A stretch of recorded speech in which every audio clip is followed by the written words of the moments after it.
Hi everyone, it's QuickyBaby and welcome back to Water Tanks, and today I'm playing in the Tier 8 Swedish tank destroyer. This is the premium one. It is the STRV S1, and this vehicle, unfortunately, the rockets don't come included. This is a special G.I. Joe skin for the S1, and in some ways I wish they weren't for show.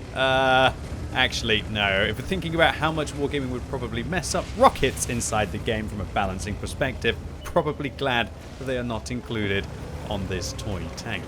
So, the S1.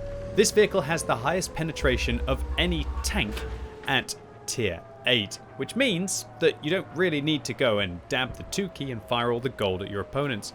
Now at the start of this battle, I'm going to do something extra sneaky. I'm going to use high explosive rounds to be able to knock these trees down. And the secret that I have is if you aim in sniper mode and then go out in third person mode, you can see exactly where the shell hits. And what you want to do is create an explosion there that then blows the tree away from that point.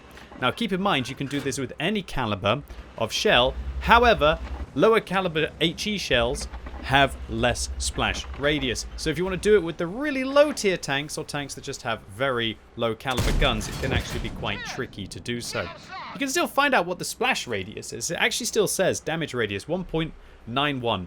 That's not in the game anymore because you can use HE shells to splash against your opponents like you could do. Previously you could fire an HE shell underneath a tank and then it would splash up on their belly. And it was a great opportunity to be able to deal with some of the more overpowered tanks inside the game. However, it was deemed to be too good, or at least all of the scrub lords wanted to sit there hull down against all high explosive rounds and not take any damage. So Wargaming removed one of the, at least in my opinion, better mechanics inside the game for being able to deal with overpowered tanks that isn't just dabbing the 2 key or just Alt F4 and going and playing a game where you're not in a hopeless situation. So the S1 is this beautiful sniping tank. Now I personally like to set this vehicle up with vents, coated optics, and a turbo. Now a lot of you be saying, whoa, no gun rammer, Mr. QuickyBaby. And yeah, some people will probably do better with the gun rammer than vents on this tank, but personally for me, this one isn't about the damage per minute. The Tier 9 and the Tier 10 Swedish tank destroyers, I definitely use a gun rammer on those vehicles because they have a lot more hit points and they're more about getting in and sometimes grinding out your opponents, locking down their tracks and firing multiple times at their tracks to lock them in place. However, the STRV S1, in my opinion, is not so much about the rate of fire. Its damage per minute, it's not bad, it's just under 2,300, but that's not amazing. There are some Tier 8 medium tanks that start to pack that damage per minute. And so I feel that I'd rather improve everything about the vehicle by 3% rather than just improving my rate of fire by 7, because that's what the difference will be. Unless, of course, you're putting it inside the firepower slot, and then the difference will be more like 8.5%, which is a little bit more significant. But to gain that 3% extra view range, meaning that I don't need to use binoculars on this tank anymore, with a premium consumable and good crew skills, coated optics and vents is enough to be able to spot our opponents at very decent distances when you add on to the field mod that increases the view range of this vehicle. And trust me, with a tank like this, using coated optics allows you to be so much more dynamic than you could be with binoculars. Binoculars are useful for higher alpha damage vehicles, I feel. I always feel like I struggle a little bit in my lower alpha damage tanks, like this one with its 105mm caliber gun, it deals 390. There's nothing more awkward than having to go sit in a bush for 5 seconds, pull back behind the bush, no longer be spotting your opponents, fire through the bush so you're not spotted, and then you've lost that 5 seconds of extra spotting that you might have on them that if you'd had coated optics. So I feel like this is my preferred build on this tank. Some of you might be thinking, well, why using a turbo on this vehicle? Wouldn't it be better to use maybe like vents, gun rammer, and coated optics to be able to get all of the firepower on this tank? But the turbo on this tank absolutely revolutionizes it. Not so much when you're driving in the speed mode, outside of the siege mode, because there's not really too much difference being able to go 50 or 54 kilometers an hour or 55 kilometers an hour if you're using a bounty turbo. But the real strength of the turbo on this tank is when you're inside the siege mode. Now, you can actually reverse without leaving the siege mode at a half decent amount. I'm actually going to have to just quickly check that. What is the actual reverse speed. So it's 8 kilometers an hour on this tank. It's not 10 like its bigger brother, but it's not bad like you would have on a UDES, which I think is even slower than this. So you're going to be able to go 10 kilometers an hour backwards with a regular turbo. And if you're using like a Bounty or a Bond turbo, then that's going to be 11 or 12 kilometers an hour backwards, which is absolutely awesome for this vehicle. And so you find with this tank that with the turbo, you're not actually having to leave the siege mode when you're on a ridgeline, which allows you to pull back almost as quickly as you would do on a slower heavy tank, which allows you to be so much more reactionary.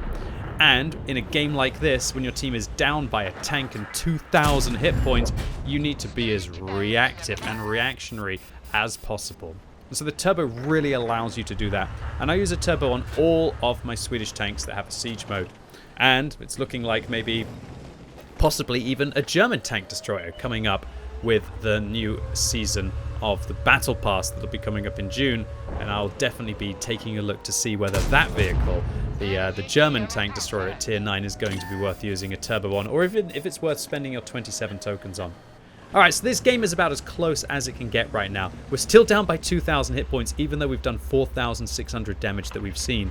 And I don't want to get caught from any kind of an angle. The S1 only has 30 millimeters of all-round armor, but because it's so well angled, that actually means that you can block all 90 millimeter caliber guns and lower. Like the Panther here, that I believe is using an 88 or is it 75 millimeter on that vehicle. Doesn't really matter. I'll ricochet them as long as my armor is facing towards them. However, vehicles like the Progetto 54 and vehicles like the Borask, I am not bouncing them at all. So the Borask at a decent distance, pressure shot here, and oh man, I think I aimed that one just a touch too low, and I actually end up missing the French medium. So now I've got a much more tricky shot, and if I miss this player, they're going to go get stealth, and maybe the game would be a bust. That was a really high pressure shell, and luckily, with the great shell velocity that you have on these standard rounds, even at 1,450, if you're missing, it's kind of your own fault. The STRV S1 also has a legendary accuracy of 0.30. Caster's Curse, definitely shouldn't say that as I'm about to take a shot against a low health Italian heavy tank, especially when I'm on 6 kills. And if I can secure this one, maybe I can get a Radley Walters medal. Unfortunately, no Radley Walters medal for me, at least easily, unless I finish off the last 2 vehicles, as the ISU 152K has had enough of the Progetto 54 shenanigans and drives over the ridge. So we're already up to a Top Gun in this beautiful plasticky Swedish tank destroyer.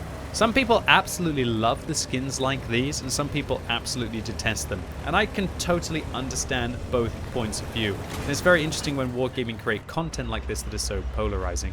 So in this kind of situation, I just got to get as many rounds into this Pantera as possible. Now I can ricochet the Pantera most times if I've got my armor angled at him properly, but as you can see, as I come over that ridge line, he's actually shooting into my lower plate, which means that it's not angled. I need to have my gun pointing directly towards him to be able to ricochet off my lower plate, but as we can see, the Pantera just seems to be not interested in shooting anyone but me. I'll finish them off in between their intra-clip reload, and luckily the T832 doesn't hit me. And just like that, we're up to 6,700 damage, having picked apart most of that Pantera, showing you that the S1, if you've got good knowledge of your opponent's caliber of their guns, can be very nice with even ricocheting shells in this situation. So we're going to sneak across here against the T832, and oh, now we're just adding insult to injury with the amount of damage that we're dealing against the enemy team. Over 7,000 in this absolute beautiful tier 8 Swedish premium tank destroyer.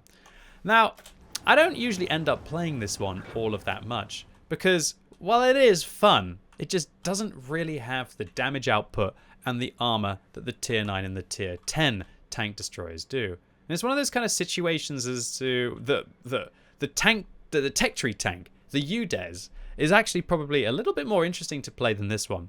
Now don't get me wrong, this one can be nice, especially in a good matchup when you end up against opponents with low caliber guns, but for the most part I end up feeling a little bit frustrated that most tanks have got 91mm caliber guns, or they've got access to high explosive anti-tank, and then this thing just wilts under pressure. But, you know, when you get yourself on Prokhorovka, most tank destroyers do well, and look no further than one of the most accurate tank destroyers with the highest penetration on its standard rounds at tier 8. And when you have that kind of penetration, you don't have to fire a lot of gold. Yeah, the profits can speak for themselves. Although, you know, it's not always. And we're getting over 7,000 damage in a tier 8 TD and picking up 7 kills, securing us the top gun and the high caliber, and even a Confederate here. And you know you've had a good game when not only have you managed to destroy 7 tanks, but you've also damaged 6 others that were subsequently killed by your allies. And so the STRV S1, is this something that I would widely recommend to the World of Tanks player base? Not really. I think most people are going to do better if they have a turret on a tank destroyer like in an Su-130 or a Scorpion. But for some weirdos out there who like their Swedish tank destroyers and have a decent crew, you can really surprise people with how quickly and accurately this vehicle can take down its opponents. Anyway, ladies and gents, boys and girls, that was it for me today. Really hope you enjoyed this video. If you did, give it a thumbs up. If you hated it, give it a thumbs down. And if you're watching this video as it's released on Monday, it's time for new drops tokens live right now on twitch.tv/QuickyBaby, so I can help all of you get closer towards getting either Heavy Tank number 6 or the Dickomax completely for free. So, really looking forward to seeing you all live right now on twitch.tv/QuickyBaby. And as always, thank you so much for watching. You've been epic, and hopefully I'll see you soon.